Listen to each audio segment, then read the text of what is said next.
And he's the one that's giving the lecture. So make us see if we can line it up. I am behaving like Professor Jeffries these days. As you see, I have my books.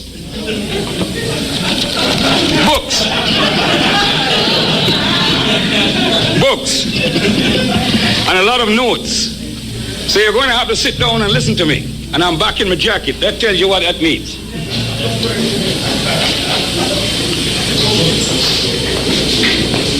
My topic this evening is an extremely serious one. It is serious, made even more serious because it is not ventilated very often. And we in the United States of America are suffering from a lot of mendacity on this subject. Because there are those in this country who have been promulgating consistently in the last 40 years that all our salvation will come from embracing Islam. Our salvation will come from realizing that we are the Asiatic black man. Our salvation will come when we say that Muhammad is the prophet and everybody else is wrong. And that is our original religion. But none of this is true. None of this is true.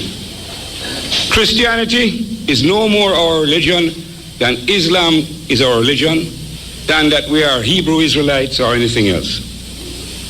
The African has always had his own religion, and there's enough scholarship that has been done to tell you some of the great religions that we have, starting in Egypt and Nubia and Kush. We have been the most religious people of the world. But unfortunately, each wave of conquerors that has come in has brought his religion. And this is to be expected, because religion is the opiate of the masses in fact and in truth.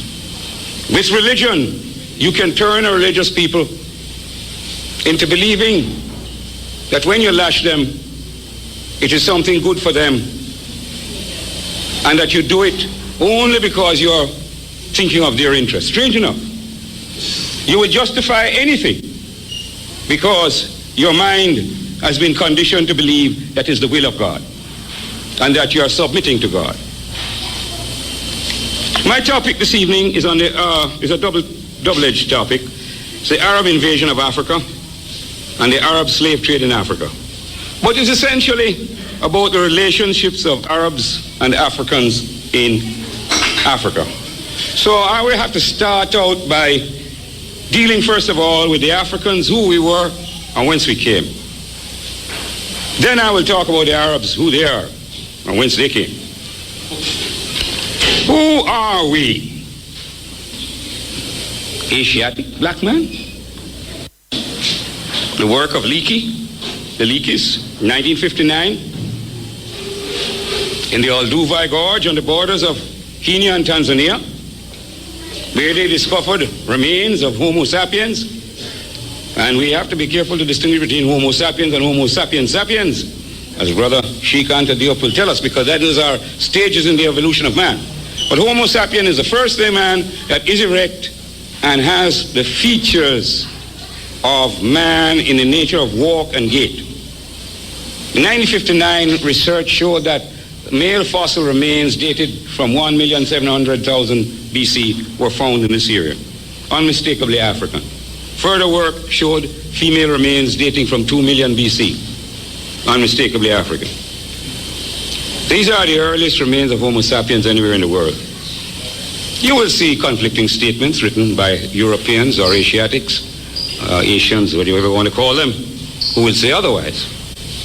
But careful research will show that this is all a lie, and that lies have been told about Africa for so many years, hundreds of years, because people wanted to make the African feel that he had never achieved anything in the history of the world.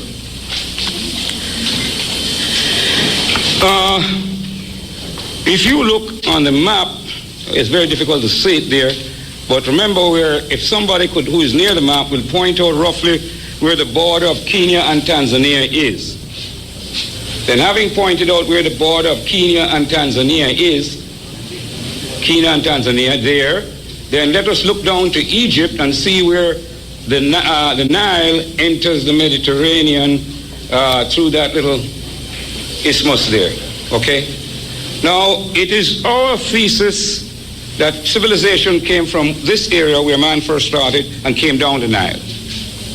And that is the essence of modern scholarship. Now, when I make that term modern scholarship, I'm not saying that the people in the ancient world didn't believe this. The people in the ancient world knew this. They knew that civilization came down the Nile. They never had any doubt about it. But we had a piece of scholarship that started about 300 years ago when the Europeans enslaved us that changed all of this thinking. And then you had a whole set of scholars, first-order liars who distorted history and produced a scholarship that said civilization came up the Nile because the Egyptians were white people. Totally and absolutely untrue.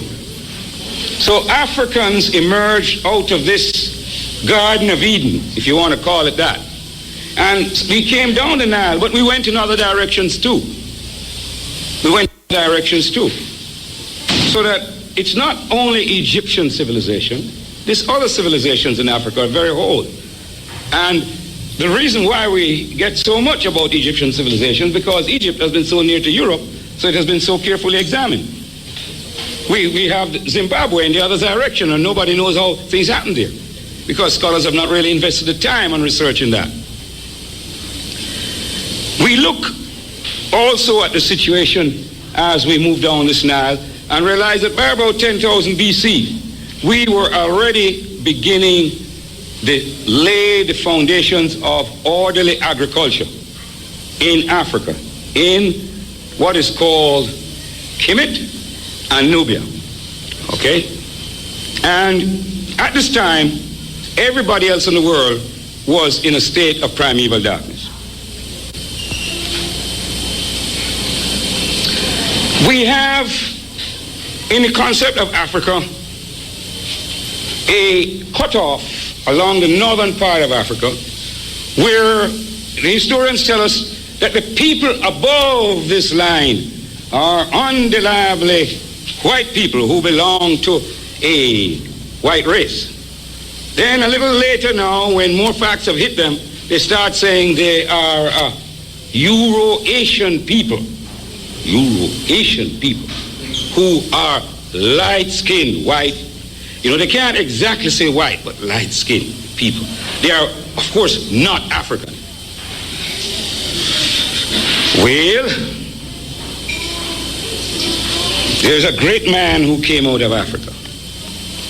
Perhaps the greatest intellectual of our time.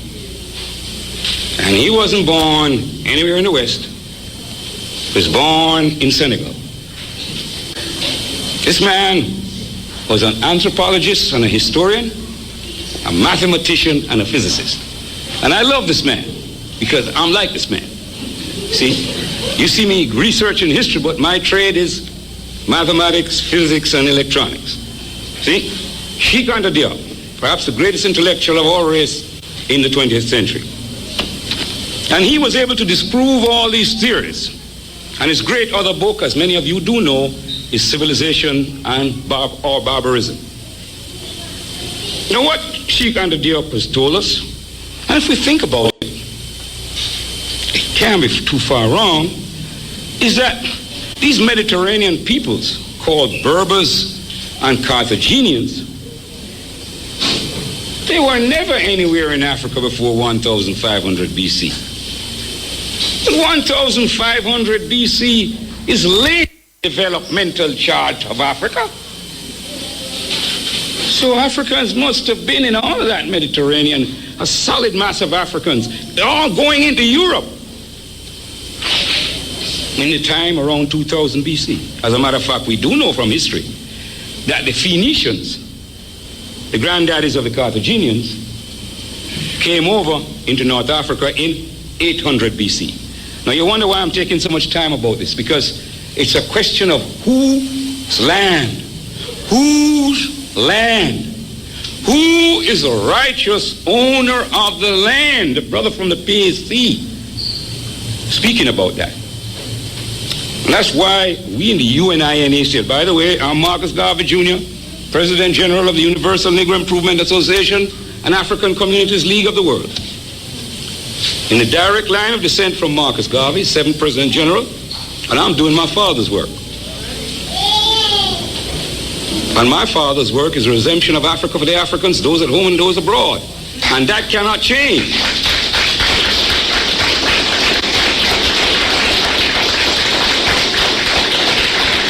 Now, I just heard a brother say why they recognize why they turned against Mandela. Why I turned against Mandela finally was when a friend in England sent me a copy of a piece of work by Mr. Mandela many years ago in which he said that he has turned his back upon the philosophies of Marcus Garvey.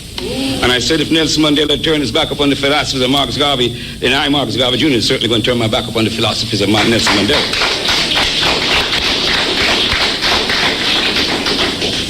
Now,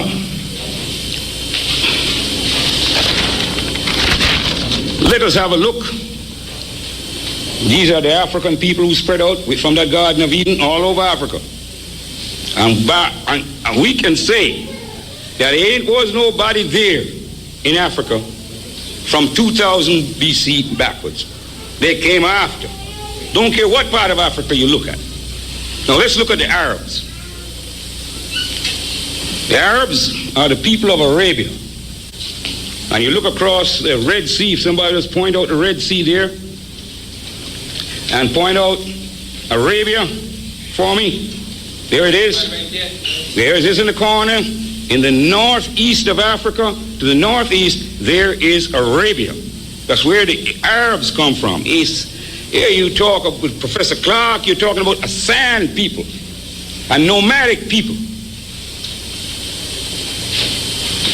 A lot of nomadic people in those times. The Chinese were wandering across the Gobi Desert. Yes, sir. They hadn't built any civilization. When we had a civilization. Yes, third page on your map, on the handout.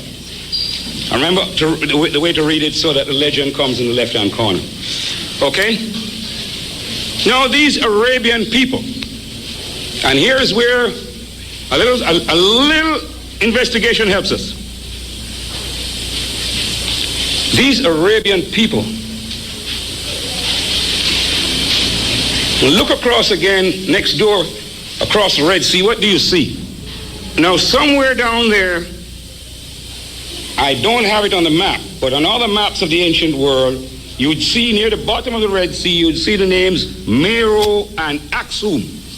And some of you who have listened to lectures by Professor Clark and Dr. Penn will have heard these words about Meroe and Aksum. It's not on that map because it would be on the ancient maps, but it would be in the Sudan. In between the Akbar River and the Blue Nile. See if you can track it out. It's go up a little more and a little to the right, and there you'll see Meroe, and a little lower down Aksum. Those were great nations that existed in those days. Now, those areas were called loosely Ethiopia. And the Ethiopians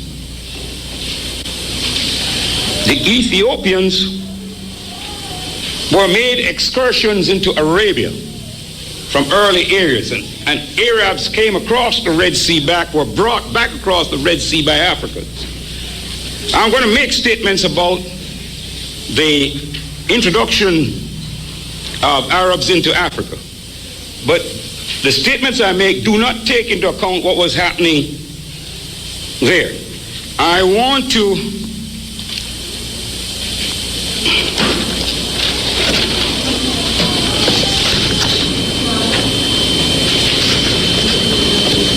read from the African Origin of Civilization, Myth or Reality, this statement.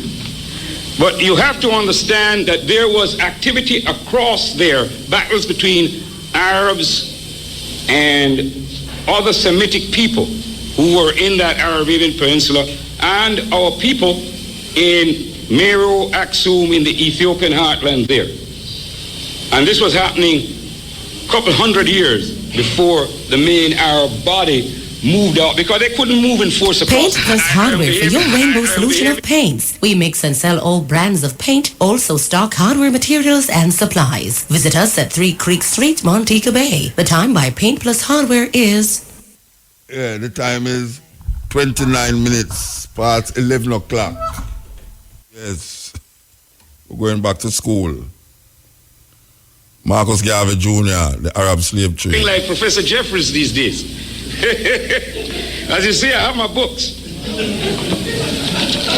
Books.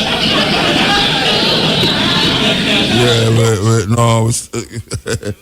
You know, it come like we're going back over the thing. Trust me, it's a terrible thing that. Well, they were caught into the heartland of Nubia, and they were put to the sword. And the agent of destruction was the great phalanxes of African bowmen who shot with deadly accuracy and cut down the Arabs. That was the first defeat of the Arabs after they burst out of their lair in Arabia to terrorize the world. First formal defeat. Now, in reading some books, there was one book which I didn't even bother to bring, because the brother writing about this, I should never have used that word, the Aryan writing about this time said that he feels that it must have been something about the African armies and their bowmen that caused the Arabs to return or retreat. He couldn't bear to make the word that black men had defeated Arabs who were white people in warfare. It's terrible to read books like that.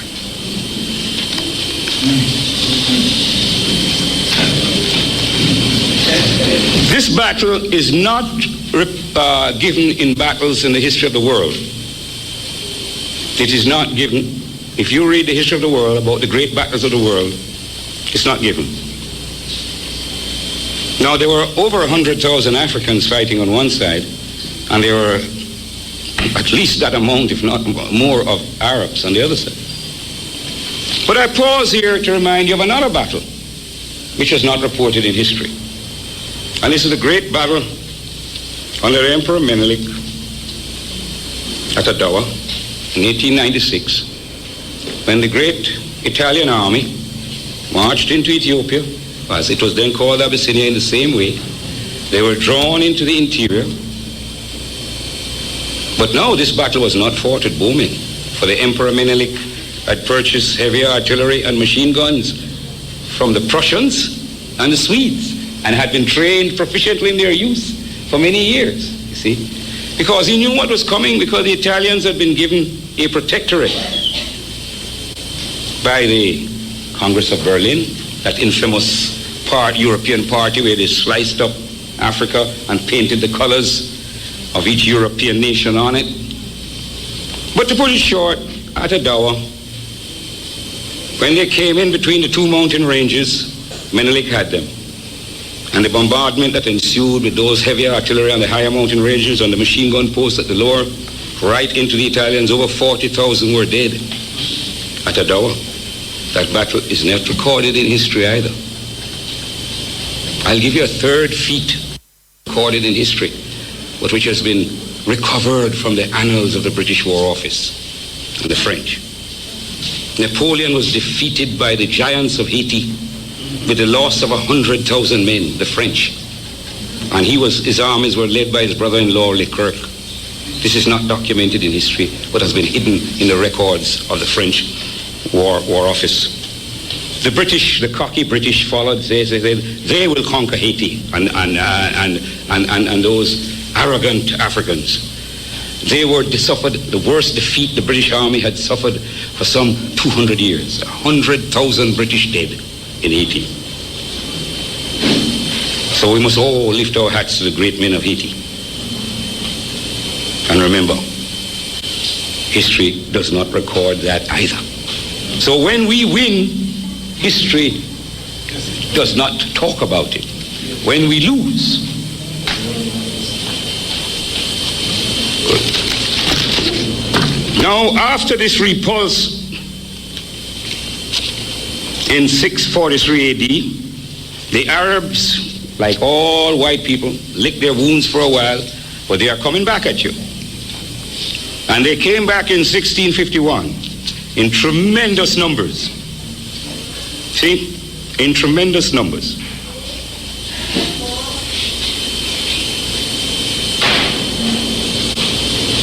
And the Africans now had to retreat.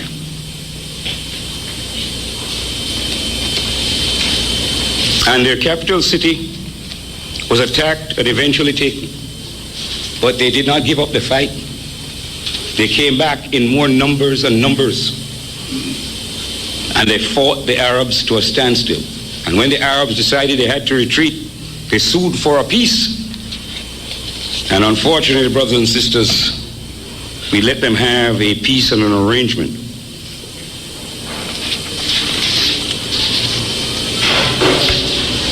Now, one of the things of this peace was, it was called BACT, or annual tribute to be paid to the Arabs. And it's been emphasized that this is terminology, because the Arabs had to pay payments to the Africans. But the unfortunate payment that we elected, our ancestors elected to make, was to deliver 360 slaves near the frontier each year, plus 40 extra slaves as a gift to the Egyptian viceroy. In exchange for this, we got wheat, barley, and wine far in excess of the value of the slave, but the damage was done. For now, we had legalized the taking of slaves of our people over to Arabia.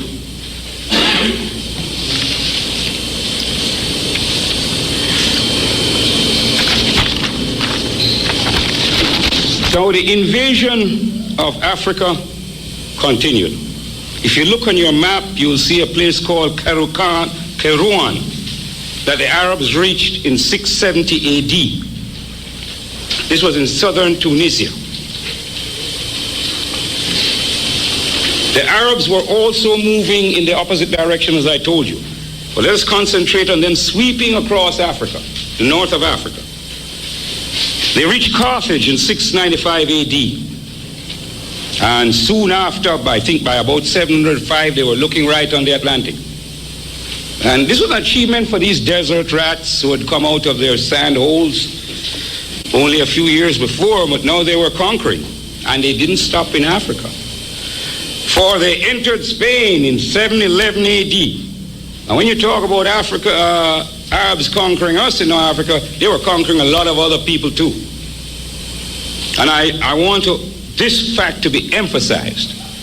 We made our mistakes, but we beat them, we fought them to a standstill in our land, there in the Sudan, in Nubia. They entered Spain in 711, and they were in Portugal in 713. And they were in France in 714 AD. How many of you knew that the Arabs were in France? Yes, they were. And they were prowling around in France, and they weren't only looking at the scenery or drinking the wine,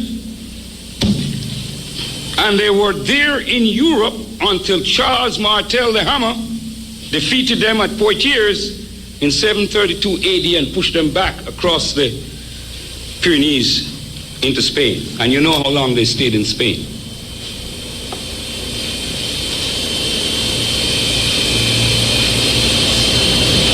Now, at this time now, the Arabs did control the whole of that pinch up on the north there. You could see the track across that last sheet. The Arabs now control the whole of that area. But there were Arabs now who were probing across the Red Sea, moving across the Red Sea also.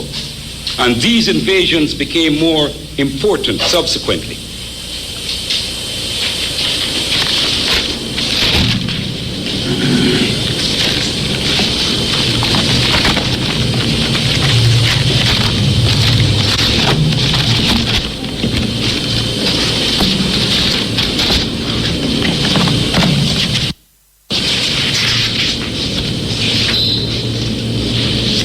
Now, what happened during this, after this invasion, was that the pressure of the Arabs continued. And in this process, they were spreading their religion of Islam. And this religion of Islam was now coming across the Sahara, for they were moving across the Sahara, although we still had firm in Nubia. And the two kingdoms that we had in Nubia were Makuria and Alwa.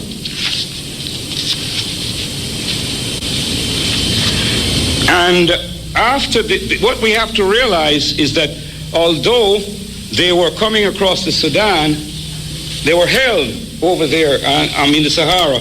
Remember the Sahara, just point out the stretch of the Sahara all the way across, right across out to the Atlantic Ocean, see?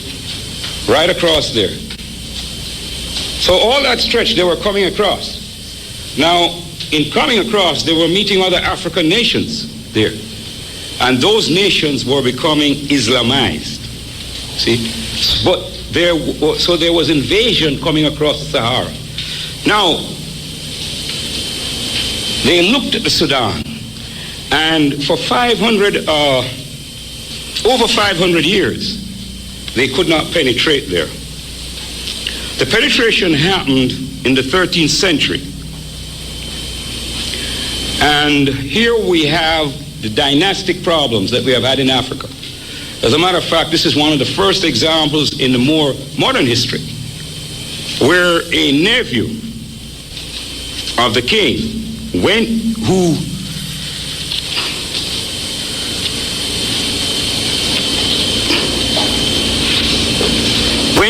to the Sultan in Cairo.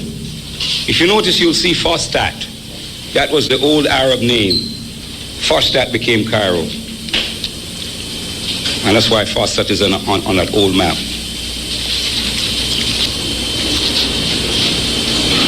And he intervened. So this nephew of the king wanted the throne for himself. He can't wait to be a king. So he goes to the Isham, says, crown me king and I will rule for you. Well, eventually he did. Because of this, there's a division in the land among those who follow him and not. Well, when he became king and the other king was overthrown, what do you think the Arabs? No, the Arabs put their demands to him. And he was not strong enough to resist them, and they wiped him out. But they were still Alwa. Still Alwa. And that nation down in the Sudan remained until the 16th century, when the mass forces of the Arabs striking from different directions overran them. So from the time that the Arabs came into Africa in 639, they did not secure the whole of the Sudan until 900 years later. And it shows that our ancestors were incredible warriors to hold out against the whole pressure of the Muslim, because remember that these people overran all the way into Turkey. They went up into Turkey. Show them up in the Caucasus. They were up there. Look on that map and show the directions that those Arabs were taking their march. We just have recently looking at Yugoslavia. Oh, look at those white Muslims there, because the Arabs came there and that made them Muslims. So we are looking at recent history. We see the effect of that drive of the Arabs. So the Arabs are an invading, thieving people. And an Arab, an Englishman, a white American, a Frenchman, a German, they're all the same breed. Right. Yeah. Thieving, slave trading people. If any of you have Arab names, you can change them and get yourself some real African names. And don't say, wow, Marcus, why do you keep this Irish name of Garvey? It's because my father distinguished it so much, I can't change it.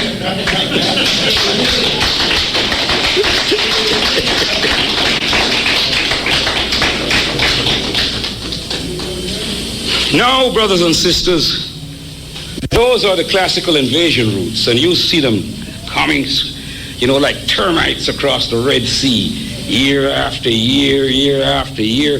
They're not all the time they come in swords and shields, They come in to trade and probe. They were spying. They're checking out the land, infiltrating. And that's the whole story. You sit down in South Africa and you let this cracker stay there. He's in Namibia. He's in Zimbabwe. Tell it. And there are going to be more and more of them coming. You hear that some are leaving. For every one that leaves, there's going to be 3 that come in. Remember where we are. Where are we? 400 years ago, who was here making a powwow right here in Newark? Quick. Weakling, Passaic. Yes. Yes, the red man. The American. The American. You go on the reservation and tell him that you're the American. He'll tell you something. He's still here, but he's on the reservation. Do we want to be on the reservations in Africa? Do we want to be on the reservations in the Caribbean? I mean, already now they're taking up all that lovely sea, land by the sea, buying it up. Americans, Canadians, Germans, British, French. They don't mind having villas beside each other. They just speak a little different language, but they're all buddy boys. That's something we have to learn. White people may have a quarrel among themselves, but when they see you in the distance, they come together like this. Yeah, boy.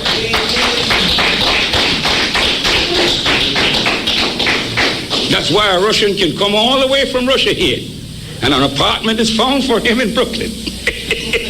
Yes, sir, an assistance is found for him in Brooklyn. He's a ready-made refugee.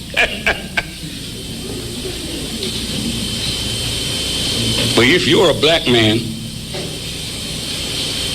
from the Caribbean or West Africa or Southern Africa, and you have spent 3 years to get a visa to come to the United States, you're not an idiot, because if you're an idiot, you cannot come into the United States.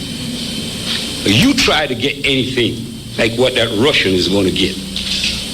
They only tell you to go and look for some work, and you ain't never going to get work like the skills that you had when you come in here. You're going to have to stay here and fight for 5 years before you can even get a decent job. But an Englishman, a New Zealander, an Australian, they come in here, boy, and they're all set 2 weeks after they come. They know everything. They know where to get everything and every kind of assistance. They are well taken care of. You think about that. Brothers and sisters, we want to look now at slavery and the slave trade. I want to talk, and I'm going to have to be jumping around again from book to book. We said before that official slavery in Africa, and I need to emphasize this, official Arab slavery in Africa really started from 652 AD. And it grew and grew and grew.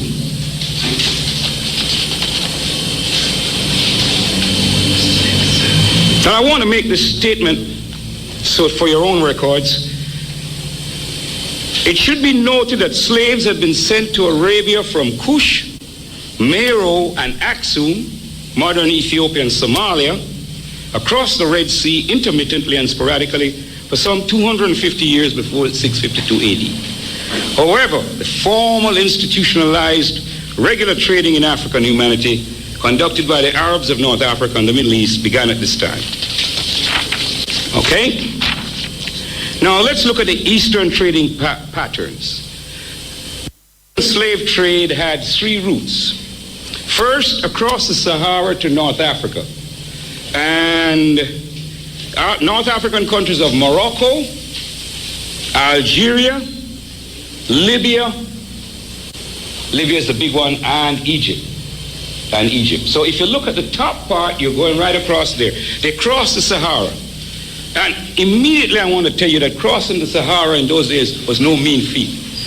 You're looking from the takeoff point where the slaves were captured, and you're looking at the top of Nigeria, go down now, yes, the coast, the back coast there, further up the coast, more inland, right, across there. You see, you look across that pull across there, you're looking at 600, 700 miles in those caravans across that sand.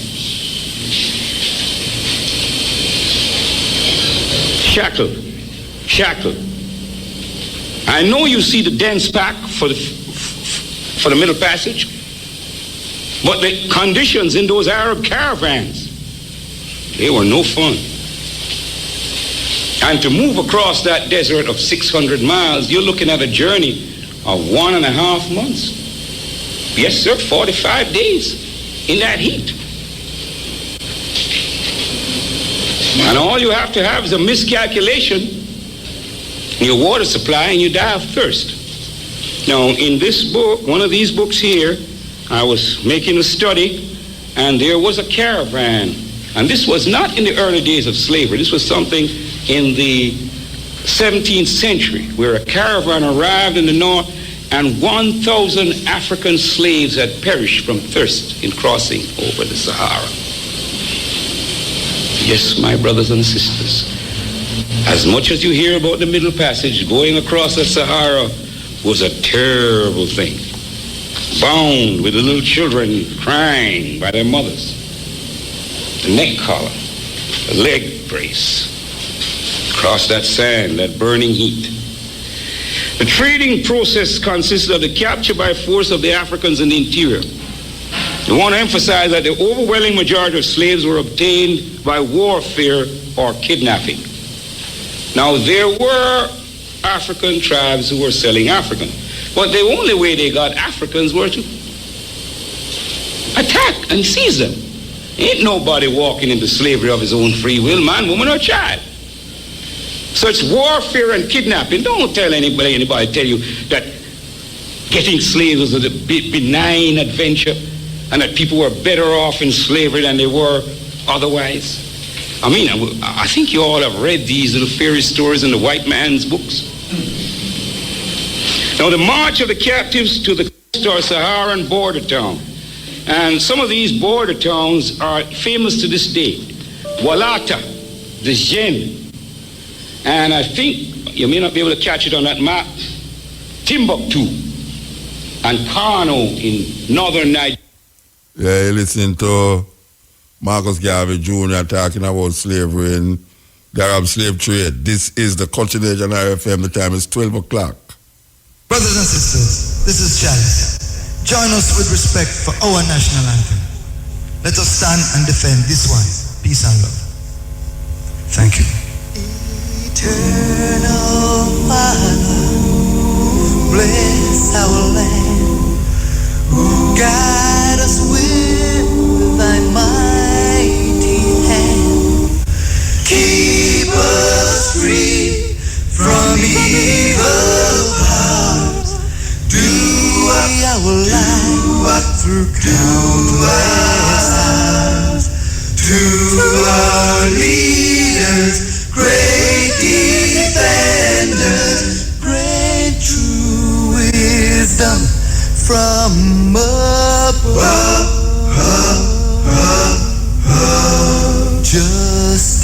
Justice, truth, be ours forever. Jamaica, land we love. Jamaica, Jamaica, Jamaica, land we love.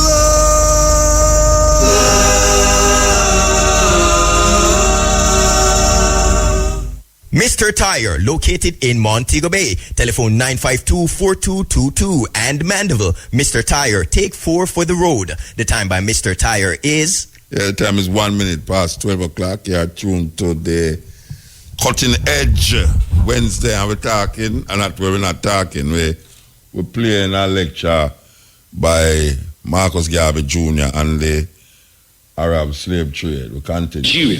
These were the great slave towns where the huge pens of slaves were kept.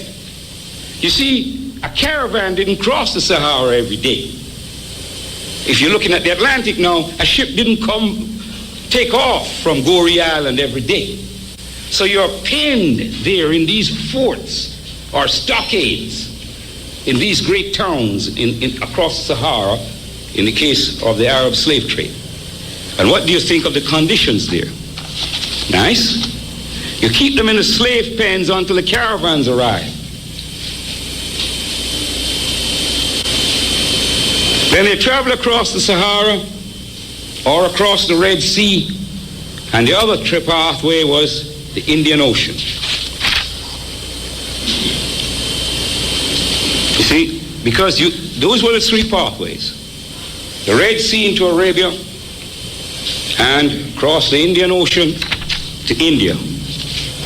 Now there's another takeoff point from India, where our slave ancestors were taken by the Portuguese and carried around India and into China and even into Japan.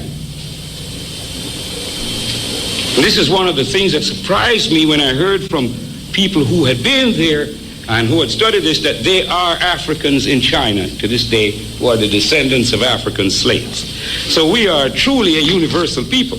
Now, Marcus Garvey knew this. That's why he had created the Universal Negro Improvement Association. You see, we got all the way down into Australia. In the New Guinea, you see our people down there. We are very traveled people. So we didn't only travel as slaves, but we traveled as freedmen up and all over the place going on down. We have spread our race. Why? Because we were the first people on earth, period. Second, we were the first civilized people on earth. And that's two great firsts. Now, the Arab slave trader brought his African merchandise to a broker in a large town who put them up for sale in the slave market.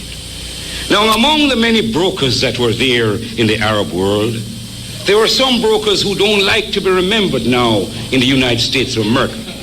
These were the Jewish brokers who were in all the great towns such as Damascus and Baghdad. Yes. Yes, sir. What a lot of trouble Professor Jeffries got into. And all he talked about was the old Jew over there in Newport, Rhode Island. But what about the Jews of Amsterdam? The Jews of Lisbon? The Jews of Cadiz? The Jews of Toulouse? And Marseille? The Jews of Bristol? The great slave port of England. Bristol. Because that's where the great voyages were planned. Who had the money to put those ships on the sea to send them out for 3 months and to take that route over to Africa and back again? Who had the money to finance these huge caravans to go and fetch slaves across? Who were the great merchants of the Middle East? Who were the great merchants of Europe? Answer me, brothers and sisters, who were they? Jews! So how the hell they weren't in the slave trade? They never cared about how they turned an honest dollar. And we have... Well, from their point of view, it's an honest dollar, although they are lamenting the fact now and denying it. Now, slaves, after you bought their slaves from the broker, they were used in domestic service as servants. And here's what the Arabs did that not even the deadly Europeans did to us, except when they were real mad. They made us eunuchs. Eunuchs. So I heard somebody say what? A eunuch means that they castrated the African black man.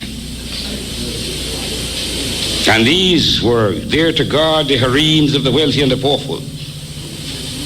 And we were also used as soldiers to fight for the Arabs. Don't look so strange. You were used as soldiers right here in the United States of America by a man called Honest Abe Lincoln. And he used you when he needed you. Fight. But we have always fought for other people. Fought to build other empires.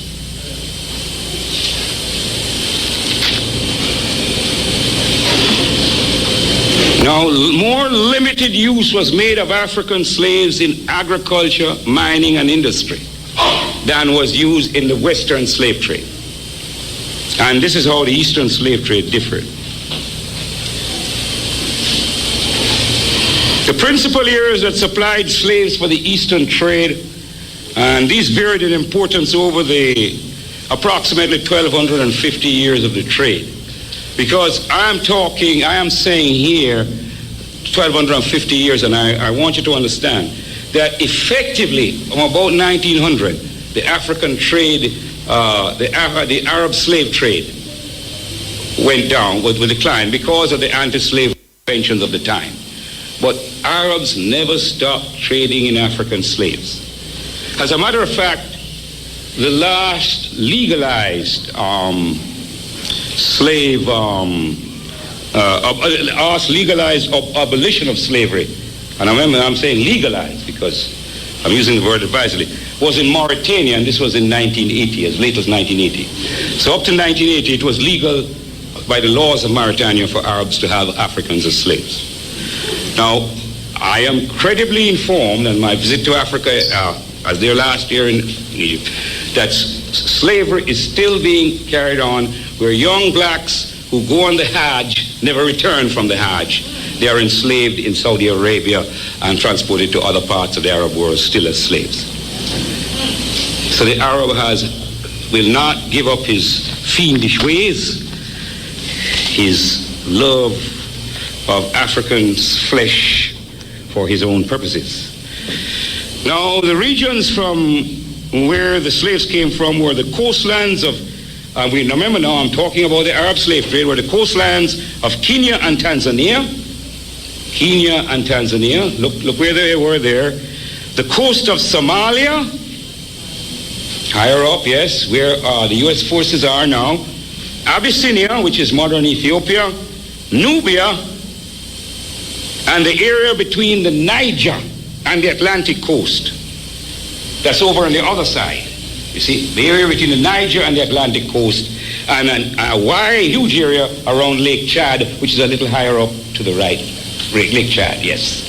And of course there you have the movement straight across the Sahara into Morocco and Tunisia and Algeria.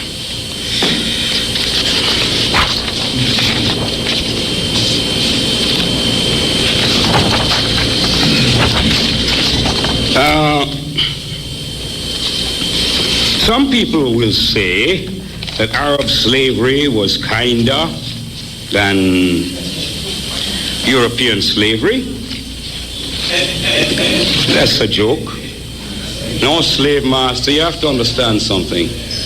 I don't care who you are not naturally a slave. You have to be made to be a slave. When somebody catches a free man or a free woman or a free child, they don't consent to be slaves. They have to do. The thing that they all use was a thing called seasoning. That means when they get the slave first, they have to train him to be a slave.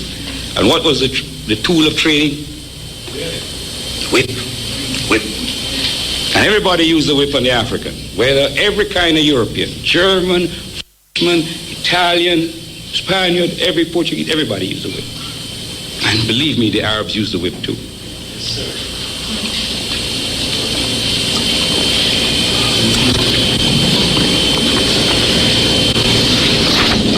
Now, the cruelty of the Arabs is very well known.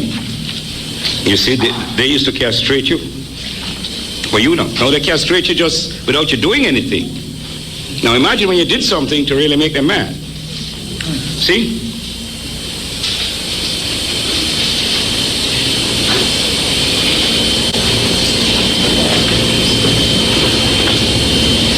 The thing about slavery in the Arab world is that the proportion of domestic slaves, house slaves, was much greater. So in a sense, because a plantation slave was okay, all right, good. I'll have to use these up.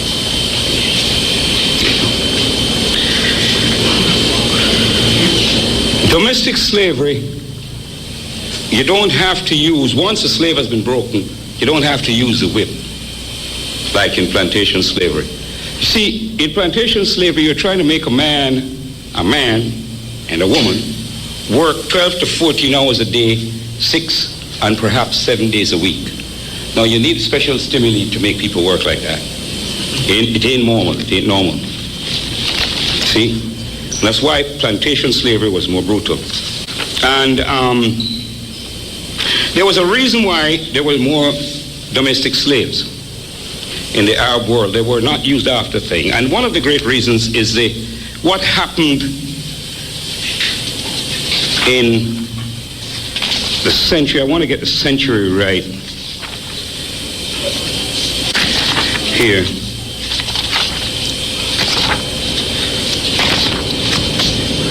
Okay. It's the 9th century. That means century that has the 800s in it. And it was the revolt of the Zanj. And these were East African slaves from areas that are now part of Kenya and Tanzania. And these Zanj were used by the Arabs in the 9th century to drain the salt marshes at the mouth of the Tigris and the Euphrates. Now, you may not, I don't think you're going to be able to see it on that map, but the Tigris and the Euphrates are up there going through Iraq and Syria there, the Tigris and the Euphrates. Yes, up there. Now, the salt marshes there. That's a tremendous job. And around Basra, if you remember the last little rumble that they had over there in Iraq, that they were fighting around Basra, and I said, that's where our people stood up against the Arabs 1,000 years before. We didn't know. You had black Americans over there, African Americans in Basra, and they didn't know that it was a land of glory for our race. You see, and these slaves were being used for the preparation of land for sugar cultivation. In 868, tens of thousands of African slaves of Zanj, and most of them were a fairly recent importation. I want to stop here. Remember Haiti? What was the thing about the Haitian Revolution in the 1790s? Recent importation of slaves from Africa.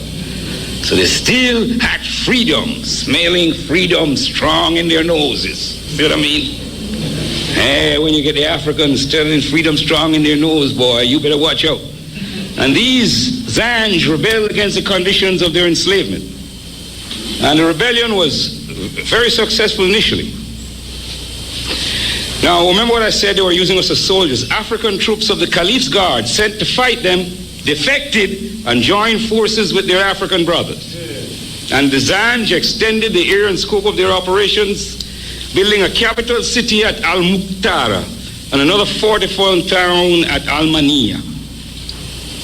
And the classical book for this is Hunwick, and he has written, none of these books have this stuff, on black Africans in the Islamic world.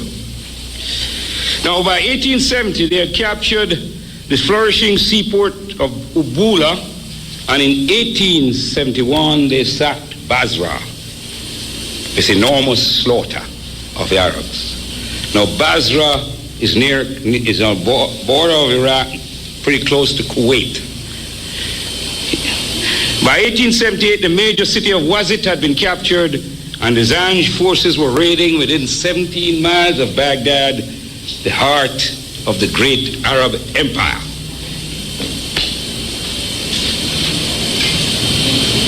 They had defeated a succession of Arab armies sent against them. So the Arabs now had to come back from all their possessions all over the Arab empire to defend Baghdad. And it was the entire Arab armies plus treachery, there's always treachery, who defeated the Zanj in 1880. They attacked the Zanj and took 3 years to defeat them.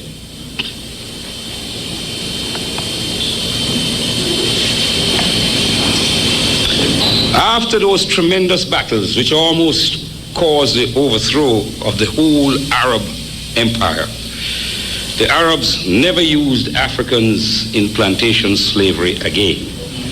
And they learned a lesson which was passed on to the wicked white man of the West, never to put Africans of the same nation or from the same area together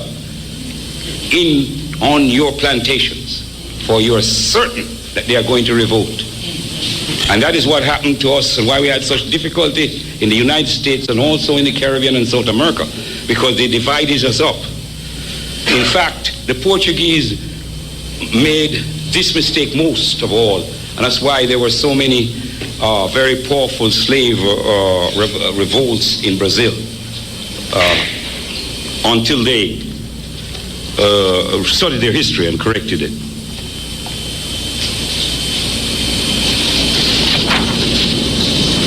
Now, I want to talk about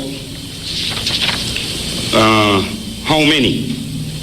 And it takes, you see, we're talking about slavery and the slave trade. And we're talking about people being slaughtered here, people being whipped to death, all that. But how many died in the slave trade? And I'm only going to confine myself naturally to the Eastern slave trade, the Arab slave trade. Now, when you are looking at records to try to come to a conclusion as to how many Africans died in the Eastern slave trade, the first problem you come about is the number of areas of loss where there are no statistics available. Where would you find the documents that details the caravans that crossed the Sahara? Now, that is not, fictitious, because those documents are somewhere, but those documents are in the hands of Arabs, or they may have been destroyed. So an African historian can't get his hands on them. Now, the European is different in that you can go to the British Marine Department or whatever it is, or the French Marine, and if you can actually look up those documents. The Europeans like to keep documents. But the Arabs are very cunning, and they don't keep documents. They ain't going, and if they keep them, they're not going to let you get them. Think about Arab, dangerous for them. No, even if you could get the documents, the records are never complete. Because their documents will only show legal transactions.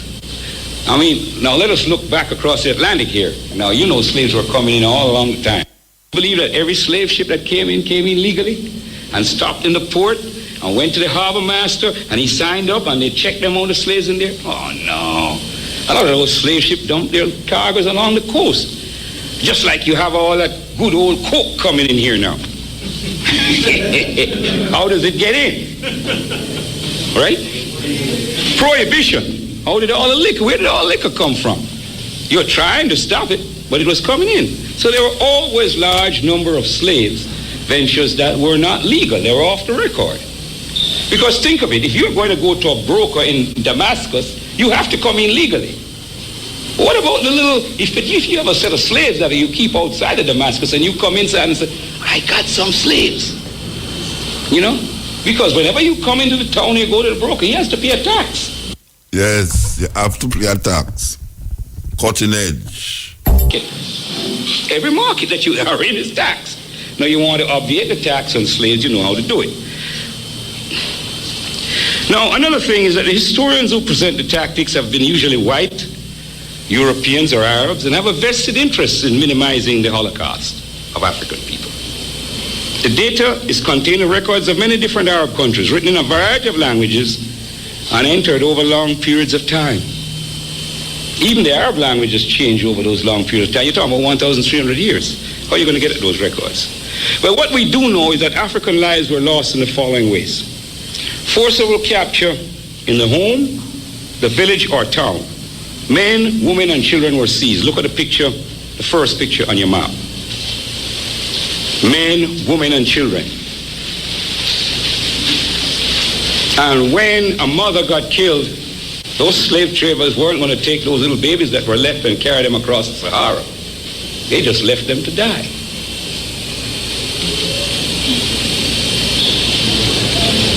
In the process of captures, mothers and fathers were separated from their children. The children perished. Slaves, as we said, were taken because of as a result of wars. The march across to the Saharan border town. If you're captured in Africa, remember you have to go to this Saharan border town, somewhere across that Sahara, where you're put in those slave pens, and that's the first distance you have to travel. And that distance could be easily 100 miles, or 150 miles, through bush, dense vegetation. Now, in the slave pens, there you were waiting for the caravan. And the conditions were generally not very good. If you're penning cattle, and slaves, although slaves were very important, but you don't take care of them like you take care of your family. Then there was a journey across the Sahara, the Red Sea, or the Indian Ocean. All of these, here are people who have never been on a ship, if the case they're going across the Red Sea. It could be, you say, well, it's a short trip. If you're going across the Indian Ocean, it's a long trip. See? But you're going across the Sahara, that's another long trip. So you lose a lot of lives. Slaves were literally worked and beaten to death on the plantations. Well, we have to admit that there was not a large amount of plantation slavery in the Arab slave trade, and we have given the reasons why. They changed their tune after the 9th century. But before that, they were using Africans very liberally. In order to calculate the number of African lives that were lost in the Holocaust, in the Arab Holocaust, we have to work from the number of slaves that were transported across the Sahara, the Red Sea, and the Indian Ocean. And the figure that I worked from was given by the Nigerian historian Inikori in the journal Tariq, which is the journal of the Nigerian Historical Society. And he came up with a figure of 10 million slaves exported from Africa during the 1250 years of the Eastern slave trade. Well, if you divide the numbers out, that figure comes out rather low. And after revision, I think that, you see, the average figure is 8,000 slaves per year. But there were periods in the Arab slave trade where the figures were way, way, way over that. See? And 8,000 was nothing. You see, so we have to believe that this figure is a little low. And it's much more difficult to get accurate figures on the Arab slave trade as compared to transatlantic slave trade. Not to say that any of these figures are very accurate. So I use a figure of 15 million as my base figure. Now, what we can assume with great force is that for every slave, and this is, I think, is a very conservative estimate, for every slave that you land in Damascus or Baghdad or in Goa in India, you see, or in Cairo or in Tripoli, all of those border towns across the Mediterranean, remember they had to cross that Sahara. For every successfully landed there, which is what the figure talks about. They only talk about the slaves that come over. 2 slaves were lost for every one that was landed. And anybody will tell you that that is a very conservative estimate. Right. So right away, you're looking at 30 million. See?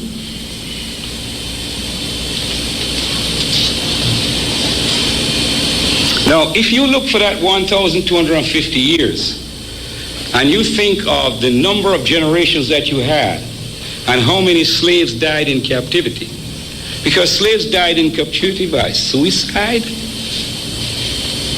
because they were simply beaten to death.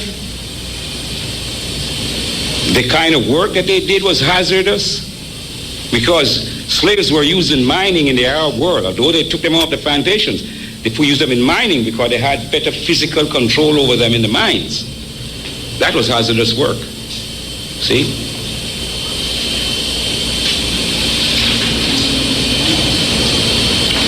So you got to look at the numbers during captivity.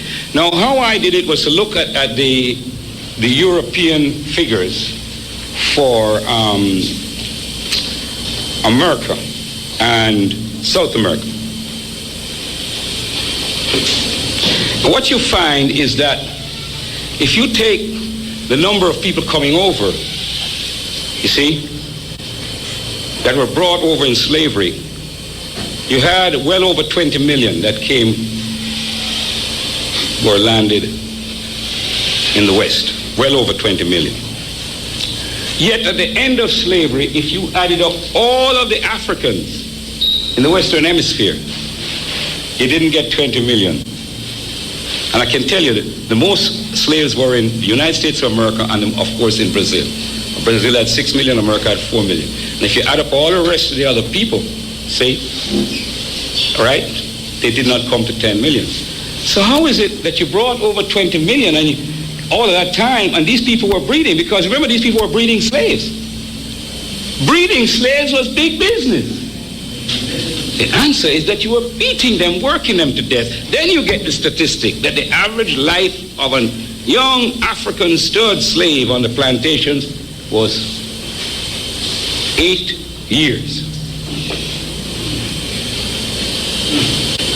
So, we say that if you take that total that we had, then at least that amount of people must have died over that 1250 years. So if we're looking at 15 million, right? We're saying that another 15 million died because you harassed them, beat them to death over all the operations that you had for 1,250 years. So now you're going to 45 million. Now what is the percentage that died crossing the Sahara or the Red Sea or the Indian Ocean? Remember I told you about the case where a caravan came and 1,500 died from thirst. Well, I was nice and kind and I said, if we're looking at 15 million, right? I'm saying a 20% mortality rate on the caravans. This is a better rate than was on the ships, because you know that on the ships coming across where the conditions were more hazardous, we will admit, it was as high as 25 and 30% mortality rate on those slave ships. Even the crew had a mortality rate of around 18-20%. The crew and their conditions were superior to the dense-packed Africans on board those slave ships. So that's another 3 million. So we're looking at a grand total for the Eastern slave trade of about 48 million. 48 million in the Arab slave trade. And this is the minimum. It could be very much higher than that. But for 1,250, and when we can't stop at the 1,250 here because they're still enslaving us. Still enslaving us. And as far as I know, they could be still castrating us too. Well, the slave trade has ended, quote unquote. And we have to ask the answer why. I want you to ask the answer. I want to ask the answer myself why. I said, why did we Africans allow ourselves to be enslaved by the Arabs and the wicked white men of the West, the Aryans, and decimate us for such long periods of time without a unified and concerted response? Damn it. Don't you realize at some time that African life is being destroyed? I don't care what tribe you belong to. Hell. Now, I mean, you're going to say that we live in a time of enlightenment. So here am I, I'm an African Caribbean man, and if I hear that they kill my African American brother or African South American brother somewhere, I get mad. But you're going to say, well, we know now that if they kill him, they would kill me. But damn it, 500 years ago, we should have realized the same thing, or 1,000 years ago. There was no distinction in who they were snatching. There was no distinction. Now, I don't know why. I tried to look at the thing, and this is, if all my analysis, this is one of the most, try and see if you can help me on this. I came up with 5 points that may have accounted for why we behaved the way we did. The first one was slavery was acceptable among the nations. And it's a fact that during the major portions of the periods over which our Holocaust occurred, slavery was an acceptable practice of the law of nations. But the brutality of the slave trade, again, this is not sufficient to explain. Racial awareness. Africans lacked racial awareness. Now, this is a big one. I think there's some truth in this. That we are not as racially aware as other people. And I speak from my experience in the Caribbean, which is a good experience because we have the white, yellow, and brown, and the black. The only thing we don't have down there is a red man because they wiped him out a long time ago. But when you live among these different people, you're very much aware of racial differences. Because although you pretend and say that there's no color prejudice down in the Caribbean, you do know that a Chinaman is a Chinaman, and he don't want to mix with you. And he's very racially aware as far as you're concerned. You know, when he has his association, you dare don't put your black, you know what, in there. He's in there organizing. The Arabs have their organization and they're organizing. The East Indians, a cocky set of brown fellas over from over in Asia, they have their organization. You don't dare come near there. So we know that. You see, people are racially aware. And as for the white man, we know how racially aware he is. But all these fellas are racially aware. white, yellow, brown, or red. And by the way, a lot of people don't know that the Red Indians had slaves here in the United States of America too. Yes, sir, the Cherokee Nation had a whole lot of slaves. Yes, sir. Yes, madam, they did. Everybody had Africans as slaves. Before we form alliances with people, we better find out the truth about them. Yes, sir. Yeah, you can go in the library, go down the Newark Library, you'll see what they call it, red over black. That's another famous book on the whole Red Indian slavery. And they had us as slaves. It was trading with us with the white man. Yes, sir. Technology gap. During long periods of our Holocaust, the invading predators, Arab and Aryan, had a decisive advantage in weaponry over our African ancestors and kinsmen. This is another good point. Religion. Africans are and have always been deep religious people. Both in slavery were quick to hand over their religions to Africans. You see that religion thing? You know what King George did with that Bible, did you? He put in there those phrases about ye who was of wood and who draws of water, be pleased to remain in the estate which the Lord hath placed thee. That wasn't in no Bible before. There ain't no word of God that said that. Well, he put it in for you. And we used to sing it and slop it up and, yeah. See what I mean, brothers and sisters? Even the very book that comes to you, you got to check it out. Whether it's called a Bible or a Quran, be sure it's the authentic thing. And if it's to submit to somebody and be their slave, you got to ask questions about that.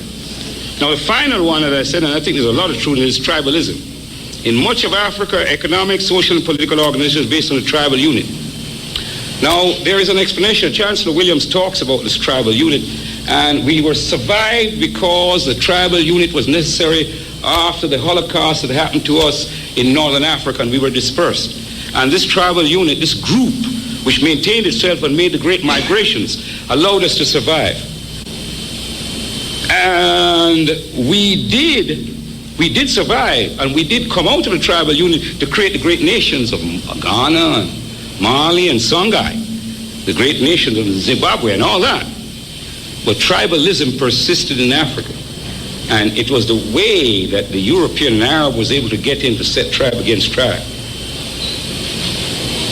And to enter into those competitions for chieftainship and to favor one clan or against another clan, So these are some of the factors that we have to question as to why we did that. Now, the effects of the Holocaust in the Arab world, well, I don't like this name thing. I talk about that. With psychological slavery, it's still with us today. We have the Jesus complex, and now we have the Muhammad complex. I'm looking at some names here. Ibrahim, Abdullah, Jorge, Alejandro, Charles, Robert, Henri, Jean-Francois, Django, Agostino, Annette, Maria, Halima. None of those names is African. They're all alien, Arab or European. But we love those names. Claudette, Maria. Don't sound sweet. It sounds so sweet. Or does it sound sweet?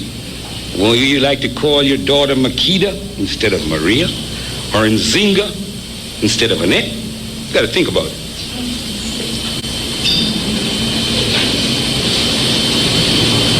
Now, one thing that we know psychologically, I know you're getting a little restless now, but I ain't finished with you yet. I'm going to get you here and put this into your head so you come out of here with something in that you never heard before.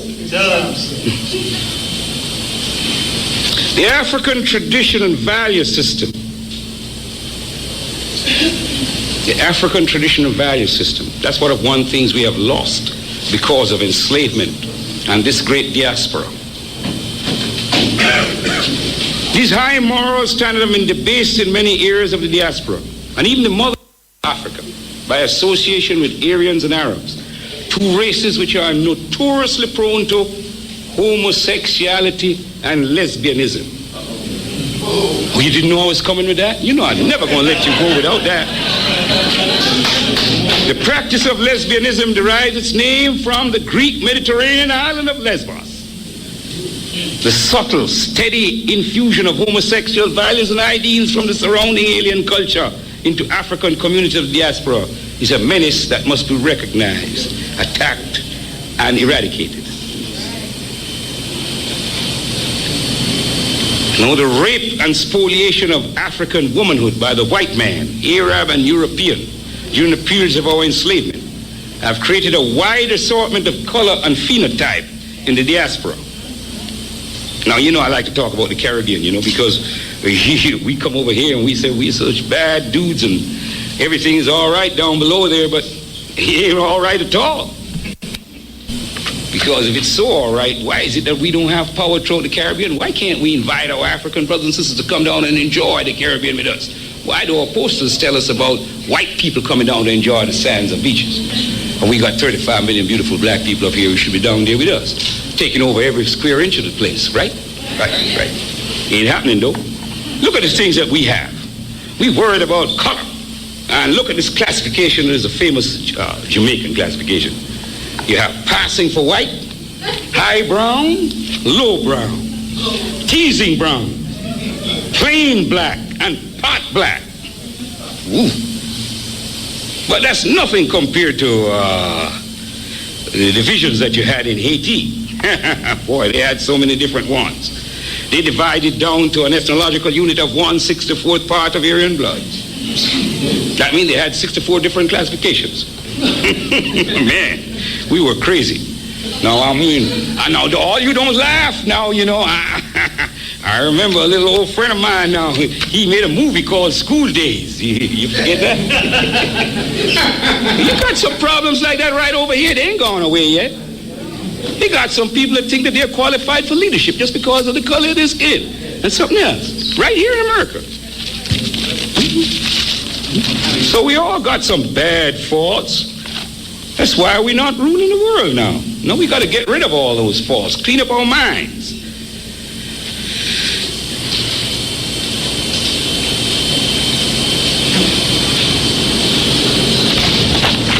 I'll leave some of this for when I finish this book I'm writing. Now, the last thing I got to talk about before I close is reparations. And I want to make it clear. Reparations have got to be by the Europeans, of course. White Americans, Germans, Frenchmen, Englishmen, Spaniards, Portuguese, all of them. And the Jews. And the Arabs. Saddam Hussein. Hafiz Assad. Hosni Mubarak. All of those dudes have to pay reparations because they enslaved us for 1,300 years. That's a long time to be under the whip to the Arab. Now, what are the reasons for reparations? We demand reparations for the following reasons. One, the murder, mutilation, and torture of our ancestors and kinsmen during our enslavement. Two, the wages which were not paid to our ancestors and kinsmen during the periods of chattel slavery. The pain, suffering, and mental cruelty to which our ancestors and kinsmen were subjected.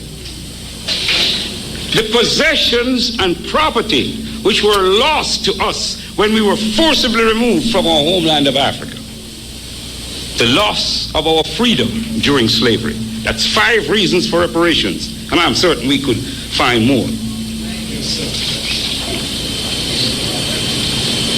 Now, in 1989, when I first wrote this little paper, which I've been quoting so liberally from, I did a calculation on the reparations that were owed to the Africans of the Caribbean. Now, it was easier to do because I had a baseline to work from.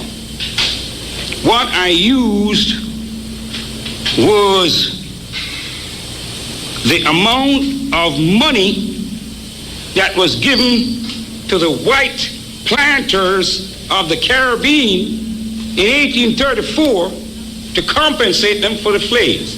And that was 30 million British pounds, which was 120 million US dollars. And how did I start my calculation? I said, well, there were 16 generations of slaves up to the time of 1834. And I worked that out roughly. So this is a general technique for working out.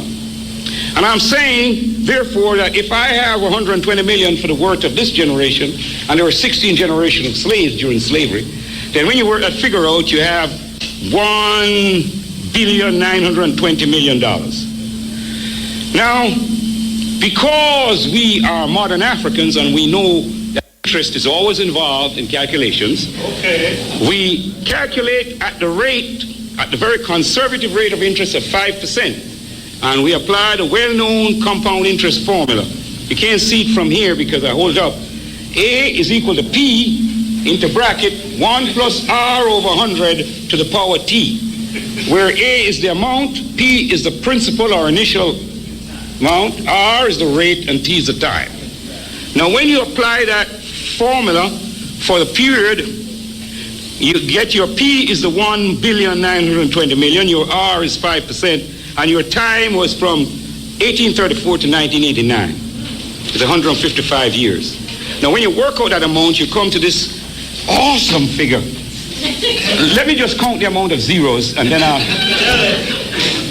you have 9 zeros, and in front of that you have 3,694,900. I don't know how to describe that. Okay, let me give it to you. It's 3.695 to the power countries of the Caribbean. I mean, I talk of Jamaica because I'm very familiar with there, but of every dollar that is raised in taxation in Jamaica, more than 50 cents of that dollar goes to service the external debt owed to the International Monetary Fund and the World Bank.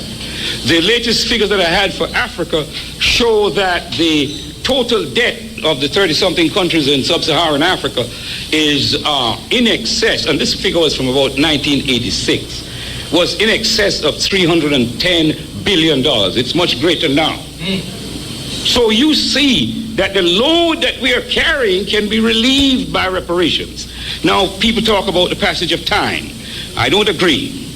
The passage of time cannot affect the validity of our claims for representations. No statute of limitations can run against monumental and massive genocide. The records of the Holy Bible are a direct guide for us at this time. From the book of Numbers, chapter 14, verse 18, the Lord is long-suffering and of great mercy, forgiving iniquity and transgression, and by no means clearing the guilty, visiting the iniquity of the fathers upon the children unto the third and fourth generation. We have to worry with us the third and fourth generation of our enslavers, since the institution of slavery was ended in the period 1834 to 1900. Bill Clinton and Al Gore, listen to our cry for reparations. In conclusion, I say, no race of people can disregard their history. They do so at their very peril. But the African, above all others, has a special lesson to learn from the history of our enslavement and degradation. We must say more than any other people, never again, never, never, never again. God and history will judge the Arab white man of the East and man of the West. But it is for us, the Africans of the diaspora, to prefer the bill of indictment. Brothers and sisters, I thank you, and I hope that the little words I've given you today make a lot of sense to you and will make you ponder for some time to come. Continent with MUTABARUKA. We are listening to our laments. You know here, continent, the end, the end. Yes, that was a lecture by Dr. Marcus Garvey Jr. Serious lecture dealing with the Arab slave trade. And in light of what is taking place now, we have to really take a stock. We can't keep our mouth shut, and we can not use whatsoever we have at our disposal to really make our voice be heard. Because some of us can only make our voice heard. Some of us can take physical action. Some of us lobby anything that is possible by any means necessary. By any means necessary. This is the 21st century, man. Really. This is the 21st century. What you expect? Yeah, Muta. Blessed man. Yeah, give thanks to life. You know, just before me go, me work hard. I said I just love inform ones and ones who would have known Bongo Basil, that he passed on. Bongo Basil is the one who, and him designed that gate for the Scots Pass Nyabingi Center. Okay. He used to play at our banquets with him son in a van. And Bongo Tani, Empress, daughter Pam has also passed off. Oh, yeah? When that happened? I got the son yesterday, so it must be the day before or yesterday. What happened to them? Them died. No, me know. What killed them? Well, they were healing, you know. But the daughter Pam wasn't mobile for a little while now. So, you might just get the better of her. Bongo Basil neither he was moving around, but not as physical as he used to be. Okay. And the Reparation father also passed off. So, I just want to really know, and I think Bongo Basil needs to get a night, like one night as a man who no bow out last time, live it up fully to the max. Yeah. Yeah. I am very proud of Marcus Garvey's son even more than now, you know, but more than ever before. I never know he was such eloquent and brilliant, you know. When you're listening to the man, it's come like a Marcus himself you are listening to. And give thanks to really find that lecture. Where he did that? You know, I don't remember. But you know. It was well delivered, man. Yeah. And another thing, was it Libya that the slave trade is still going on? The slave trade are going on. The first one that you played. Libya. We got off for the day. Okay. Yeah. All right, my brother. You're a professor. You're a teacher. All right, so I give thanks. Right, did I? Yes. Marcus Garvey Jr., man. I tell you, that's what I say, them man, they radicalize me, you know. And we are talking about man like from oh gosh, man, from Boys Town, Loxley Cumry, who passed with the other day too. Loxley Cumry passed with the other day. Them man, they introduced me to Malcolm X. By the time I read the autobiography of Malcolm X, I was never the same youth again. Never the same youth again, man. Up to this day. Blessed. Yeah. Yes, hello. Yeah, man. Alan Martin is a call, you know. Who? Alan Martin. Alan Martin? Yeah, man. You did have to chase me down the street a couple years back. Talk where you take now, man? But it's New York, Muta, the bike messenger. Yeah, I know how you, man. No, because it's true. I hear all the guy you had to chase down the street through he disrespect your mom, you know? Yeah, but that's why I never say nothing because I know I know him. I know sometimes. One love. Been trying for weeks to get through to you, you know, but every time it was a problem. Okay. Yeah, and with that guy, even all right. So just to keep up, to let you know, I'm just kept up with everything. Sad, I feel it for the child who got sodomized by the other children. That's very sad. You know? Yeah. And it's very sad because that's why I said they're following the mentality of America. You know what I'm saying? Because we didn't have those behaviors before a certain time. But just respect to Dr. Umar Johnson, you know, it was so amazing to hear his speech when he first touched Jamaica, you know? Yeah. Yes, and before I hang up, you know, obviously I'm going to leave you with a nice crisp biscuit.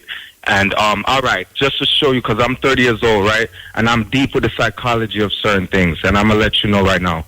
The things that we know today, Haile Selassie did not know. And there's things, obviously, that he knew that we don't know. You know?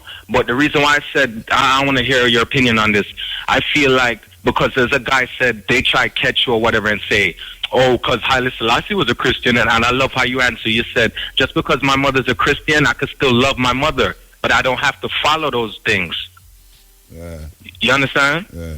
And I love how you articulated that. But I'm saying now, because I want you to correct me if you have to correct me, I just believe that the reason why Haile Selassie held on to Christianity still, because he did not know that white supremacy penetrated that.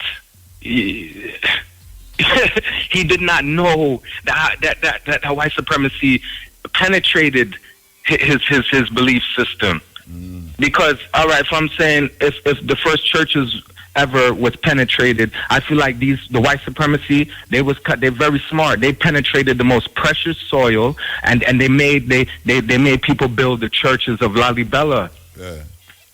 To spread the doctrine. So I love the architecture, the ancient architecture of the 11 churches, but I understand that they had to penetrate the most precious soil and spread the doctrine. Yeah.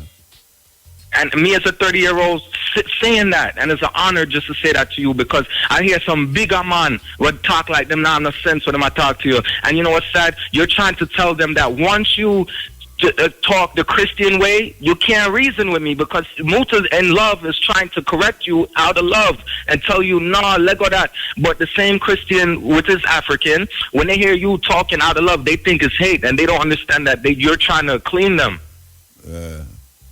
You know, so it's an honor, man. That's what I'm so on track with you, man. And I'm trembling, you know? I'm glad that you as a youth understand what we are saying, you know?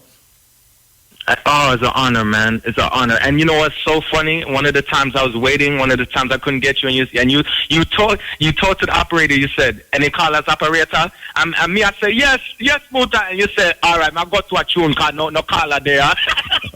So we don't hear you. So we never hear you. Yeah, because I'm waiting. You know, I'm waiting on the line. You know, it's not everyone human to make mistake. Because you said, operator, any caller there? And me both will urinate upon myself, you know. Well, you talk different, you know, believe me, your accent different. Yeah, it's an honor. Yes, sir. Now, anyway, give thanks, Bridget. All right, let me leave you with this tune. Right? Yeah. And this is Echo Candy, and this was on Jack Ruby Sound. And before you hang up, I'm going to say write down my Instagram, because, you know, I tried to text you a lot, but, you know, you're old school. You don't respond back. You have a lot of fans. But you mean this by is real MUTABARUKA. My Instagram thing, a real MUTABARUKA. Yeah, I'm saying I send you things on your BM, like private messages straight to you. What name but BM? There's a way to what name BM? What name BM? Yeah, on the BM, yes. So you press your homepage. I'm ask you what name BM? Your BM is a private channel, like, because I'm very old fashioned too, so I haven't been on Instagram for a while, but it's your private. You know, your private corner where people could text you personally. Oh, them have them things there too? Yeah, all right. That's what I was trying to tell you in simple terms. Because you talk simple terms. You're on Instagram. You're going to look down and see a house on the left. Send things funny, but I don't know nothing else about it. Yes, King. But look, you're going to see a house. Like when you're on your page, you see a house at the bottom left. Yeah. You press your house. And then when you press your house, you slide your finger. The whole screen will go to the side, and it will show you the people that's trying to contact you. Okay, all right. All right, so let me leave you with Echo Candy, though, and this was live on Jack Ruby Dance, you know? And some of it, I don't understand some of the patois, but I'm almost sound just like him. But I don't, some things is a little shaky, all right.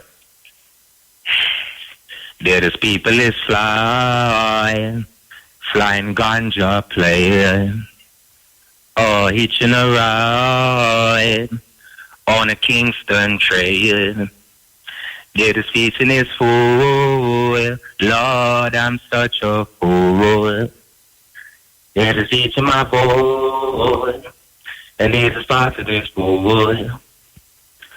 On comes the Lord, change and see. tell me whether the children hidden. You know them? Where the children play? Them on. Yo, the man, the voice wicked, yo. Yeah, Respect, give thanks. Muta. Give thanks. All right. All right. Yeah. Listen, Muta. I did. You know, say it's just a coincidence. A day married, you know. I ain't gonna play him. Oh, I'm talk about check today up in a talk. Yeah, a day married, no man. And him kind of make certain things clear still, because I don't know. Diap is a man. Him is a professor, so it kind of him reasoning high, you know. Yeah, man. And the word and the language to it kind of the English. Yeah. It kind of high, say what. I married still, you know. Well, I'm glad to hear that, man. Give thanks. Yeah. And it's kind of overstand certain things where you say, you know. Certain things where you still say, and certain things where you repeat. As in, like you talk about certain things like you talk about the madness in the way I see in the society. It's like the things them where I experience is like a madness. Yeah, it's like the norm. What you feel is norm is not really a norm, but it's just another madness, you know? Abnormal. The normal become the abnormal, and the abnormal become normal. Yeah, something like that, you know? Yeah, man, that's true, man. Mm-hmm. All right, and even a thing where you talk about where you know the source and the consciousness and the energy and them thing there. I kind of get I'm kind of wrap my head around the concept. Yes. Yeah, and overstand what you do with it. Well, go and read the book then, man. Go and read, yeah? Man. I know, say, Marcus, me just done too. Wow, you're going good, man. Yeah, man. Love that. You're going good. I try, man. This is my try. I try to build up a consciousness, you know? Yeah, definitely. Reset the mind frame, as what they would say. Yeah, all right. Yeah, man. Blessed, man. Yeah. Yes, cutting edge. Yeah. Yeah, Muta. Blessed. Hey, I just one quick question tonight. What do you think about Christians that say they're afraid of voodoo and all other like religions and just like voodoo and other African Come again. What is everything about what? Like Christians that say they're afraid of voodoo or believe in other things, you know, like, and they're supposed to believe in their God and the Almighty Power God, like even believing like in the devil. How you think about like all I see is like why God and devil in some big battle and God's supposed to be Almighty, you know? Well, I don't believe in a devil and God, you know, brethren. The concept of devil and God where I grew up with, I don't believe in them something there, you know.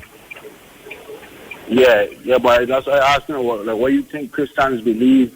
Well, I tell you, say, I don't believe in a Christianity. I'm not a Christian. I don't give credence to Christianity. Okay.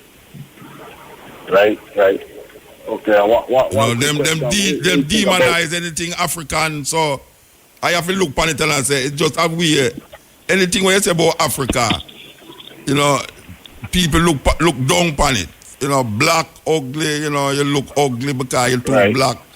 You know, voodoo, obia, you know, Yoruba traditions, all of them, Kemetic philosophy, you know, the Hank, Star of David, all of them things there, really, well, we call it Star of David, really. You know, but all of the Orishas, them look down upon it, so I don't really get credence to Christianity. Well, not only that they look down on it, but like, they're scared of it. Like some people believe, like Christians, they believe in voodoo. So they're actually saying like they believe it contradictory that they believe in voodoo and I'll say an evil thing. Yeah. Most of the people who believe in a Christian God don't believe in a devil to one. You say what? And most of the people them who is Christian, believe in a the devil, you know. Yeah, that's what I'm saying. It's contradictory to of course, it's contradictory. They talk about the devil more than them talk about God. Yeah, so that's why I believe, I was thinking that's why some people choose to worship the devil, because they believe the devil can be in the winning part of the war. Yeah, well, it look like him a win, you know. If there is any winning not go on, it look like him a win. Yeah. Yeah. Well, one last question. How you feel about Rasta that does eat fish and does, claim fish ain't meat, like. You have man with a fish and no meat? Some Rasta that, that. You have Rasta with a fish and no meat? Yeah. What them say it is? Well, I know it to be meat, but I grew up around some Rasta. No, what them say it is. No, when you grow up, the Rasta them when you grew up with would say, I know meat. What them say it is? They just say, it ain't meat. They call it vegetarian, but they say it ain't meat. Vegetarian or vegetable, the word vegetarian come from vegetable. Fish no grow up on tree. Right. Fish no grow up on tree, Yeah. Well, but the ones I grew up with, they were blacks and extra for eating. Yeah, but not only for Rasta when you have fish, but a man who eat fish can't say I'm a vegetarian. Right. That's simple. A man who eat fish cannot say he's a vegetarian. Right. Yeah. All right. Yeah, Give man. thanks. Give thanks. Yeah. Yes. A simple thing. Man who eat fish can't say I'm a vegetarian.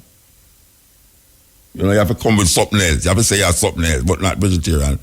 Them all, when them call, when them have a word for it, Pizzerian or some. Yes, Rasta. How is it? Blessed is. Hello. Yeah, man. God to ask if you ever hear about some people named the Anunnaki. Anunnaki? Yeah.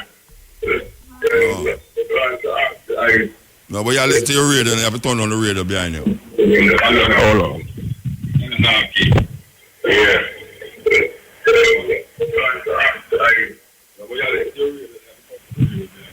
Yes, Rasta. Yeah, no, where them I deal with? Oh, is that some set of people them from outside our world still where them claims that them create our species as a slavery. Hold on. Are some people outside of our world? Yeah, them come from. Wait there. How them communicate with whosoever you hear it from? How them communicate with them? Well, it's like them are trying to say the people them when them communicate with was the first civilization on earth. Even the Bible come up after them thing, which is black people still. Some people named the Sumerians. No, I know about the Sumerians, but what may I say? Who has said these things? Who is them who has said these things? That may I ask you. These are the Sumerians people who wrote the book. The Sumerians that talk about the Anunnakis? Yes, that's that. Okay, all right. So I don't know if you have any knowledge about it still. I know about the Sumerians, but I don't know of these people who outside of our realms where I never hear about them. I know about some Sumerians though. Okay. Yeah. Well, I love if you could check up on it still and make you know what you think about it, because it's more logical than the Bible still. It's more detailed. So tell me what logical about it. Tell me. You explain to me since you read about it. Well, it make you know how human being really come in existence. It really make you know the life really start. What them tell you say how them come into existence, how human being come into existence. It's just like how the Bible that tells us that God create human beings. It's like these people are some alien beings. You understand where them create us to them likeness and image to use us as How them do it? Through genetical engineering. Through what? Genetical engineering. Yeah, we understand about genetical engineering, but where them use, where them do? When them come to Earth, there was life on the Earth because water and the elements. How them make human beings as a genetical engineering? What them do? What kind of engineering process them use? Them take a percentage of the DNA of the primitive animal who on the Earth and crossbreed it, free them breed. And bring forth man. In order to get the intelligence so they can talk to us with keep we under the slave mentality where they want us to do. Like to dig gold and them things they to check the Bible. More, gold is why them did interested in a gold for? If them a make man, why them a make man to bring big gold? Why them not just do something and make the gold just dead? No, that's why you have to really think to see what them really up to and see the logic, because it's not really a white people thing, you know. I don't want it to sound like a white people thing. That's what I say. It don't sound like a white people thing. May I say, these Ananakians where you talk about, say they want to make man for dig gold. Yeah. What is the purpose of making men for dig gold when them can't create man? Why them not do with the gold? Well, according to the story, and for them planet, them go through a lot of war like us on Earth right now. Oh, so no gold no up there? No. Each planet have built them own natural minerals. Earth is the only planet you can find gold. So what them want the gold for though? Them needed to build back them atmosphere, because gold not only can wear for your neck as chain, gold have a whole heap of properties and minerals in it wear. It can do a lot of things. Okay. You know, so them would really need some intelligent being like themselves that them can command to do the things them. You know, and them do the genetical manipulation with human being as a slave race, and from there the whole of this thing, you know, but you'd have to check it out really, Rasta, to see the real logics, because I really can't explain everything right now. But I love if you check it out, because it have more logic than the Bible. It not left you halfway on your own. It give the real detail of how the things them come. And me not lie, me really give it a year still, because it not deal with no one-sided thing, like, you know. So when I really love it, I could check it out still, Rasta. All right, sir. And you know, look into it and see what it goes. Yeah, blessed man. All right. Yes. This is the cutting edge. We're there with you. You know, say, we're going to come forward a little more from this, on the stepping razor, the art of war. So much things are going on in our earth. We see the North Korean, them Lego a device there where them say the farthest one them leak now, it say it can leak drop anywhere in America. Right, sir. It can drop anywhere in America. And the pain me can't take, you know, I better man just blow up the whole world and don't if you ever blow it up, you know, Rasta. Because I couldn't want the world blow up and I'm still there, you know. Believe you me, too much pain. The fear of death worse than death itself. You understand? But the man them is hell-bent and starting wars. Because that is how them live. Yeah, the man I talk about. Yeah, when them Donald Trump I talk about, they must order more. I mean, not the North Korean them, but they must order more weapons. Make them get to build more weapons. Economy can go up. May I tell you, man? Yes, EL. Bless. Yeah, blessed man. Where's the king? Continue. You have a lot of patience, you know. Hey, me know. And we give thanks for that. Yeah. And it's been years. We used to invite you at Miami-Dade College. From where? Miami-Dade College. Oh, yeah? Yeah, man. Black Student Union. Okay. And years, back in the 90s. Remember the book fair? We invite you and bring you there. Remember. You know, we even invite you on Bobo Shanti banquet years ago. With Roger and thing. Yes. Yeah, man. We just with Roger the other day, too. Aye. Yeah, man. And Priest Aigo and Priest Dougie and them, you know? I'm a virgin, man. Yeah. So, you know, give thanks for the year. Take a lot of patience. Yeah. It's a sacrifice. I'm just calling to say give thanks for you. I'm coming on the island. If you sit down here for 20 years and talk to yes, certain way, and them still not listening, you know them way there? Them a listen, man. Because I know them a listen, but sometimes some people tell me, say, but Muta, because the young children, them not taking away, I say, well, you know, them way, I say. It's a generational thing, and sometimes, you know, you are just the messenger for inspire the one. We're gonna have the app or the personality or the charisma for blast it to a larger group of people. That's why we don't stop. You can't stop. That's why we don't stop. And we have to grow, and it takes a lot of courage, because even within Rastafari, I tell people that Rastafari is something where, it's an inspiration where we sort of did have the solution, and then we get caught up in the research of supremacy. In the sense, we get stuck in the Bible, and once we never walk ourselves out of the Bible. That's why Prince Emmanuel even teach we said, don't bring the Bible into Africa, to dash it where. And it's just a large process where you have to step out of it to really understand it. Even with the king, people understand the man was born into Christianity, just like our father. Yeah. So him couldn't, if that's why him probably was inspired by us and said, yeah, this is some people are trying to get themselves out of it. Yeah. And them are going to make me a better king when him come to Jamaica. And he go to even the process of where the future Rastafari is when him realign himself with him African ancestry and not the Arab Asiatic ancestry of Abraham and them. You see, when we can realign Haile Selassie with Ra and Asar and them people and Shabaka, Pianki, you have a more greater king, Because the lineage even go further. Yeah. And it's connected to Solomon.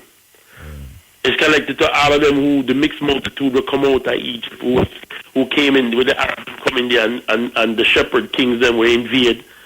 Once we start really but it takes a lot of bravery, because colonialism makes us, you see, the fear factor of Judeo-Christian Islamic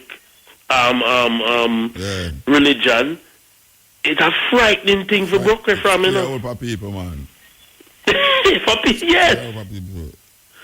So as a youth, coming up, I mean, give thanks for the eye for inspire even I, man. Yeah.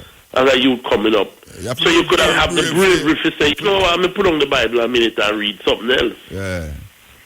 And there's a lot, and don't ever feel like your work is not being accomplished, because there's many youth. I have a Haitian youth where him see me in a school years ago. And him say, yo, you know about Rasta? He say, yeah, MUTABARUKA. I say, what your name? My name Muta. My name myself Muta. It's a Haitian youth where, me say, he come out a little 18 in Miami where, if you see the degradation where him come out mentally, as he say himself, him name Muta now, and him a Ras. And I say, come bridge, and me and him a walk for years. Yeah. Got him wedding, him got my wedding. You understand me? I said, so don't think that your work is not being done.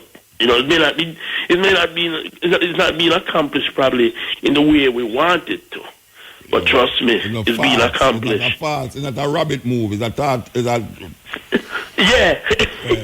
rabbit move at all. No. It's easy to destroy, but it's harder to fix, Yeah. It's a process. It's a process. Give thanks, Virgin. Love God. Blessed love, Rastafari. Yeah, man, even though we are told that Ethiopia is the oldest Christian empire, we must realize that we're saying, Ethiopia is the oldest Christian empire. It no means it's Christianity start in Ethiopia. And people screw up them little talk there, because Ethiopia is so Christianized. And because it is said Christianity is Ethiopia is the oldest Christian empire. We must remember also that Haile Selassie say is the Ethiopian carry Christianity when them get baptized, carry Christianity, go to Ethiopia. So we don't want to twist the thing. Ethiopia is a Christian empire, and all of the emperors of Ethiopia must profess that religion, or else him going to get ostracized like Ligiaso, who was a Muslim. You understand? So we just want to remind the ones them of that. So when we say, as the youth before say from New York say, there's a lot of things that through experience, Haile Selassie will know. But there's a lot of things now that Haile Selassie don't know. And we're not going to go on like say we are some little Jesus tweaking person. There's a lot of things if Jesus, according to the Christian Bible, if Jesus is alive now, he would have shocked. He would have dropped down and dead and couldn't get crucified. When them say we are going on, so now all the telephone, them and plane are flying a year and all them something there. There's a lot of things we are going on now. Where it's learn, Haile Selassie learn French. It's learn, is a man from Guadeloupe teach Haile Selassie French, you know. The second language we talk outside American language is French. And Haile Selassie is a man from Guadeloupe teach him. Him never did know French, so all the man who about Haile Selassie know every language. It's foolishness. It's rubbish. I'm going to tell you, boy, every language, Haile Selassie know every language. No go so. No go so. That is where the Christian mind carry you going on. When you start to develop that Christian mentality, you know, you start to talk like them. Understand? Haile Selassie learn things like any other man. We never know, like any other man. Why you know that, and that don't diminish the power that I and I place in Haile Selassie. Yes, it's just that way I say. Because it's him make I develop this behavior and attitude, and that call myself Rastafari. It's not no Bible. Haile Selassie read the Bible. That is for him religion. I create my own religion in Haile Selassie. Yes, I create my own religion in Haile Selassie because every religion is man-made. Every religion is man-made. So Haile Selassie have film religion. Him follow him forefathers. I create my own consciousness in Haile Selassie. It's just that. I don't create a God. God create this and God create. I know that them talk there. Understand? So that's why no man can't come to me come ask about if Haile Selassie a God and him create this and I him create that. No, that's the way you are say about God. I not say that about Haile Selassie. You are say that about God. And you want to put Haile Selassie in a God talk. I know that.